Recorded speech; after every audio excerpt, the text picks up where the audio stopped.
Hello friends, मैं अनिता भास्कर आप सभी लोगों का अपने यूट्यूब चैनल पर स्वागत करती हूं। और पॉलिटिकल साइंस में 10 क्वेश्चन मैंने लिया है और आशा करती हूँ वीडियो आपको जरूर पसंद आएगी। पसंद आए तो लाइक शेयर कमेंट जरूर करिएगा। चैनल पे नए हो तो सब्सक्राइब जरूर कर लें, जिससे आने वाली जो भी वीडियो हो आपको उसकी नोटिफिकेशन आपको मिलती रहे।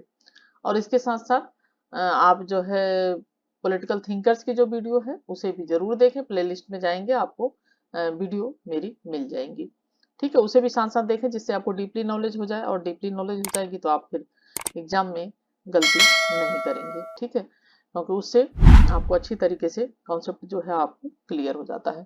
तो चलिए शुरू करते हैं। और फर्स्ट क्वेश्चन, निम्नलिखित में से कौन जनतंत्र में राजनीति के लिए आवश्यक तत्व तो नहीं है? और अगर चैनल पर नए हो तो सब्सक्राइब जरूर कर लें, ठीक है। और ये है काडर, संवर्ग, संगठन, नेतृत्व, वित्त, ठीक है। और राइट ऑप्शन क्या हो जाएगा? ए, ठीक है। ये हो जाएगा राजनीतिक दल जो है उसके अध्ययन के सदस्य की संकल्पना का महत्व होता है, और सदस्य का स्वरूप हर प्रणाली के साथ धीरे धीरे क्या हो बदलता रहता है। और समग्र दल की अवधारणा जो है सर्वाधिकारवादी व्यवस्था विशेषकर साम्यवादी राजनीतिक प्रणाली से संबंधित है। किससे संबंधित है? साम्यवादी राजनीतिक प्रणाली से संबंधित है। राइट ऑप्शन हो जाएगा शबर। नेक्स्ट है, निम्नलिखित में से किसने उदार एवं उग्र बहुदलीय व्यवस्था के बीच भेद प्रस्तावित किया है? एम डुअर्जर, न्यूमैन, जी सार्टोरी, एम बीनर। और राइट ऑप्शन हो जाएगा ऑप्शन सी, सार्टोरी, ठीक है। सार्टोरी ने बहुदलीय प्रणालियों के विश्लेषण का एक ढांचा प्रस्तुत किया है, और जिसमें उदार एवं जो है उदार बहुलवादी प्रणालियां और दूसरा है उग्र बहुलवादी प्रणालियां। तो इसमें इन्होंने अंतर करते हुए बताया है कि जो ध्रुवीकृत यानी बहुलवादी प्रणाली है वो राजनीतिक गतिहीनता को जन्म देती है और कभी कभी लोकतंत्र को छिन्न भिन्न भी कर देती है, ये कहना है इनका, ठीक। उदारे उग्र बहुदलीय व्यवस्था के बीच इन्होंने भेद प्रस्तावित किया है, जी सार्टोर ने। थर्ड क्वेश्चन, निम्नलिखित में से किसने निर्वाचन व्यवस्था तथा दलीय व्यवस्था के बीच संबंध स्थापित करने का प्रयास किया है? निर्वाचन व्यवस्था तथा दलीय व्यवस्था के बीच Lord Bryce, M Duverger, H J Laski, Herman Finer. और इसका राइट ऑप्शन क्या हो जाएगा? ठीक है, इसका राइट ऑप्शन हो जाएगा ऑप्शन बी, एम डुअर्जर। इन्होंने अपनी इनकी पुस्तक थी पॉलिटिकल पार्टीज, ठीक है। क्या पुस्तक थी? पॉलिटिकल पार्टी, ठीक है। तो इनकी पुस्तक थी, और जिसमें दल पद्धति और निर्वाचन प्रणालियों में इन्होंने घनिष्ठ संबंध माना है। और उनके अनुसार सामान्य बहुमत प्रणाली दलों में स्वाभाविक दोहरापन लाने का कार्य करती है। जो सामान्य बहुमत प्रणाली होती है वो क्या करती है?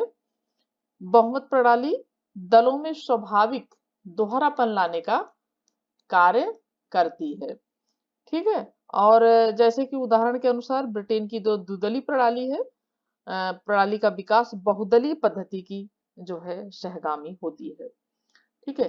तो एम डुअर्जर। फोर्थ क्वेश्चन, निम्नलिखित में से कौन सा युग्म सही संबद्ध नहीं है? संस्थात्मक दबाव समूह, सिविल सेवा संघ, संगठनात्मक समूह, श्रमिक संघ, गैर संगठनात्मक समूह जाति, अनियंत्रित दबाव समूह, कृषक संगठन, ठीक है। और राइट ऑप्शन हो जाएगा ऑप्शन डी, अनियंत्रित दबाव समूह, कृषक संगठन। देखिए, अनियमित या प्रदर्शनात्मक अथवा चमत्कारिक समूह वे होते हैं जो भीड़ व प्रदर्शन जो होता है उसके रूप में अनायास ही कई बार प्रकट भी होते हैं, और कई बार क्या होते हैं वो विलुप्त भी हो जाते हैं, ठीक है। प्रकट भी होते हैं और विलुप्त भी हो जाते हैं। और इससे जो समाज में, ठीक है, समाज में उत्पन्न होकर राजनीतिक व्यवस्था में अनायास ही प्रवेश कर जाते हैं ऐसे। और यह प्रदर्शन है, जुलूस है, दंगे हैं, धरना है, हड़ताल है आदि के रूप में प्रकट होकर अचानक ही प्रभावी हो जाते हैं। तो राइट ऑप्शन हो जाएगा इसका अनियंत्रित दबाव समूह, कृषक संगठन इससे संबद्ध नहीं है, ठीक है।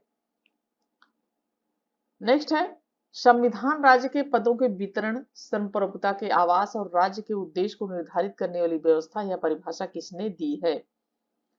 क्या कहा है कि संविधान राज्य के पद, उनके वितरण, संप्रभुता के आवास और राज्य के जो उद्देश्य होते हैं उनको निर्धारित करने वाली एक व्यवस्था है। और यह परिभाषा प्लेटो ने, अरस्तु ने, सिसरो ने, मॉन्टेस्क्यू ने किसने दी है?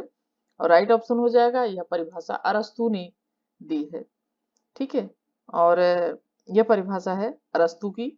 और अरस्तु के अनुसार संविधान राज्य के पदों के निर्धारण की व्यवस्था है और जिसमें यह निर्धारित किया जाता है कि राज्य का कौन सा पद, विशेषकर जो सर्वोच्च पद है, कैसे मिले।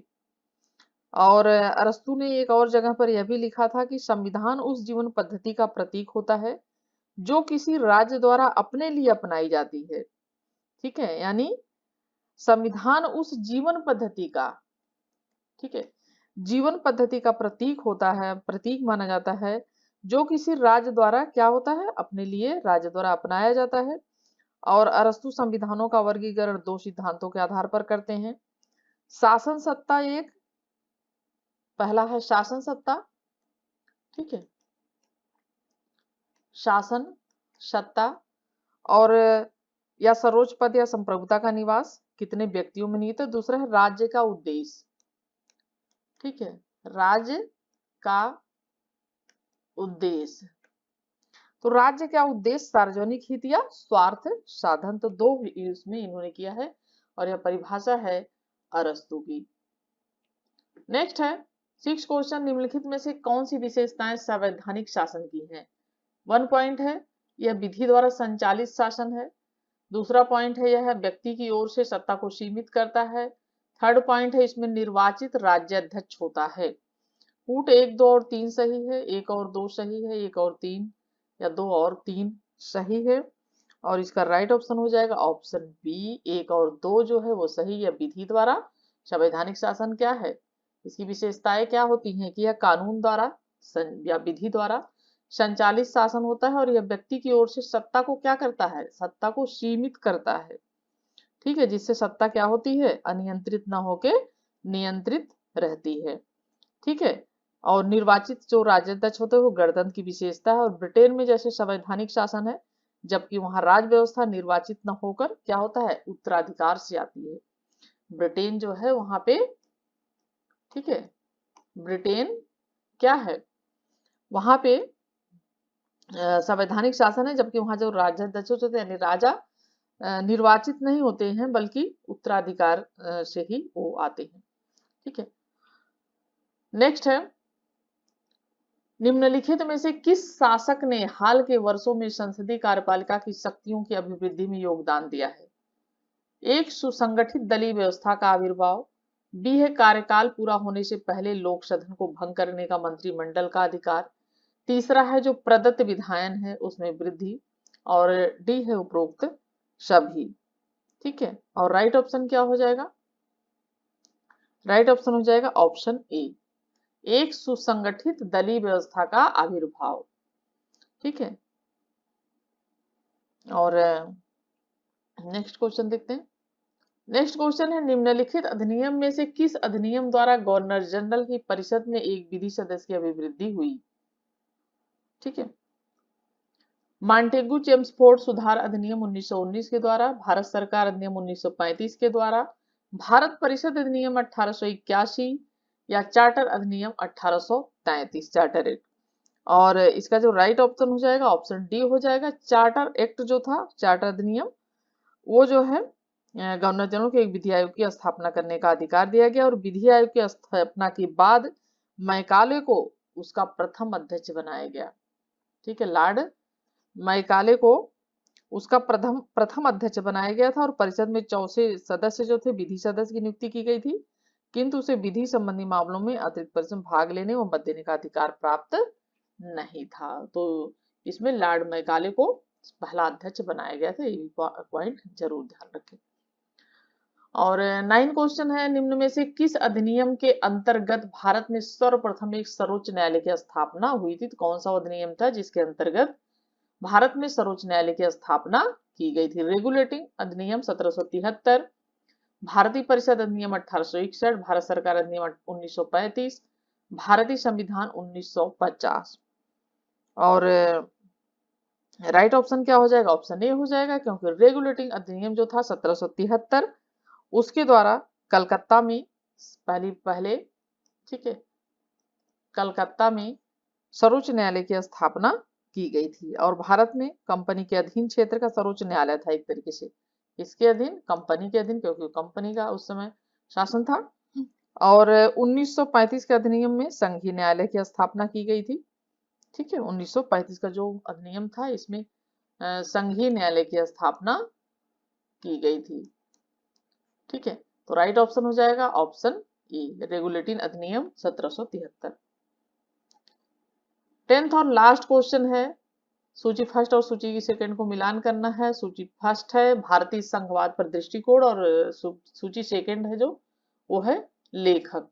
तो शासन प्रणाली जो अर्ध संघात्मक है अलेक्जेंड्रोविच, बी है एक अनूठे नमूने का संघ ऑस्टिन, अद्वितीय उदाहरण जेनिंग्स, और संघात्मक होते भी राष्ट्रीय हित सरोपर होना केसी वियर। और इसे हमें मिलान करना है। ठीक है, इसे हमें क्या करना है, इसे हमें मिलान करना है। ठीक है, और मिलान करेंगे तो हमारा जो राइट ऑप्शन हो जाएगा, ठीक है, ऑप्शन हो जाएगा हमारा ए का 4 हो जाएगा। शासन प्रणाली जो अर्धसत्तात्मक है केसी हियर, एक अनूठे नमूने का संघ हो जाएगा ऑस्टिन का, और अद्वितीय उदाहरण हो जाएगा अलेक्जेंड्रोविच, और संघात्मक होते हुए राष्ट्रीय हित सरोपर होना जेनिंग्स। ठीक है, तो प्रोफेसर हियर जो थे, वियर ने भारत की परिसंघ प्रणाली को परिसंघात्मक राज्य या अर्धसंघात्मक, इन्होंने राज्य कहा था, केसी हियर ने। ठीक है, और भारत का जो है जेनिंग्स के अनुसार परिसंघ है। ठीक है, संघात्मक होते हुए राष्ट्रीय हित सरोपर होना, ये है जेनिंग्स के उसमें आता है। और ग्रीनविल जो ऑस्टिन थे, उन्होंने भारतीय संघवाद को संघ सहकारी संघवाद इन्होंने कहा था। ठीक है, एक अनूठे नमूने का संघ जो है वो है इनका, और जो भारत की अनोखी आवश्यकताओं की पूर्ति के लिए अपनाया गया था। तो इस तरीके से मिलान हो जाएगा, और राइट ऑप्शन हो जाएगा ऑप्शन डी, ए का 4, बी का 2, सी का 1 और डी का 3। और हमारे कंप्लीट हो गए 10 क्वेश्चन। आशा करती हूँ वीडियो अच्छी लगी होगी, और अच्छी लगी हो, पसंद आए तो जरूर लाइक शेयर कमेंट जरूर करें। ठीक है, कमेंट जरूर किया करिए, जिससे कि थोड़ा सा मेरा पढ़ाने में इंटरेस्ट बना रहे। और आशा करती हूँ कि लाइक शेयर कमेंट जरूर करेंगे। Thank you for watching video.